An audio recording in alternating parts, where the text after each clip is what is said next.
Noether est une mathématicienne allemande spécialisée en algèbre abstraite. On lui doit le théorème suivant. À toute transformation infinitésimale qui laisse invariante l'intégrale d'action correspond une grandeur qui se conserve. Une transformation infinitésimale est une transformation dont l'état initial d'un système est très proche de l'état final.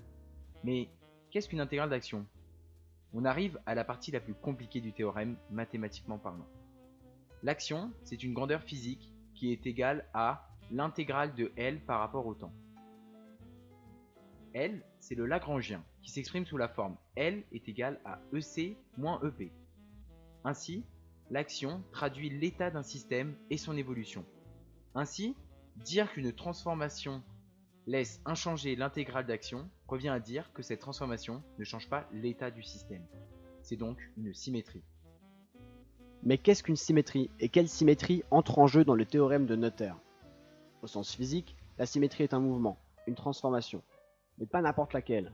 Si l'on opère une transformation à un système physique et qu'on ne peut différencier son état initial de son état final, alors on dit que cette transformation est une symétrie. Il faut différencier deux types de symétries, les symétries discrètes et les symétries continues. Prenons par exemple notre image dans un miroir, notre anatomie ou bien un flocon de neige. Nous sommes face à des symétries axiales ou de rotation. Cependant, ces symétries existent selon un axe donné et précis, ou selon un angle précis.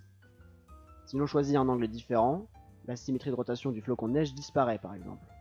On dit que l'ensemble des opérations de transformation autorisées constitue un ensemble fini. On parle alors de symétrie discrète. Prenons maintenant une sphère. On peut la tourner par rapport à n'importe quel axe, il nous sera impossible de différencier sa position finale de sa position initiale. On peut donc dire que dans ce cas, l'ensemble des transformations autorisées est infini. On est face à des symétries dites continues. Le théorème de Noether ne s'applique qu'à ce dernier type de symétrie. On peut ainsi reformuler l'énoncé plus clairement.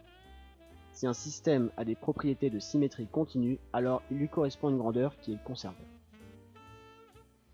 Les conséquences du théorème de Noether sont fondamentales. Les lois de conservation que nous utilisons découlent de ce principe. Prenons une balle en mouvement rectiligne uniforme dans un espace infini. Toute translation apportera une modification imperceptible au système. La grandeur qui est conservée ici est la quantité de mouvement. Notre balle rentre maintenant en orbite autour d'un astre et suit une trajectoire circulaire. Pour toute rotation d'un angle θ autour de cette planète, les forces qui s'appliquent sur le système sont inchangées. On est face à une symétrie par rotation. La grandeur conservée est ici le moment cinétique. Si maintenant notre balle tombe vers l'astre, peu importe l'instant auquel nous l'observons, la balle sera soumise à la même force. Dans notre cas, toute translation temporelle est donc une symétrie continue. La grandeur conservée ici est l'énergie mécanique. On peut remarquer que dans les trois exemples précédents, si un système est indépendant d'un paramètre, comme la position, l'angle ou le temps, il y a conservation d'une quantité. Mais finalement, en quoi le théorème de Noether est-il si fondamental? Eh bien, il fait le lien entre les symétries et l'invariance des lois de la physique. Ces lois, qui sont valables sur Terre, sont les mêmes que celles qui s'appliquent à l'autre bout de l'univers, à n'importe quel instant.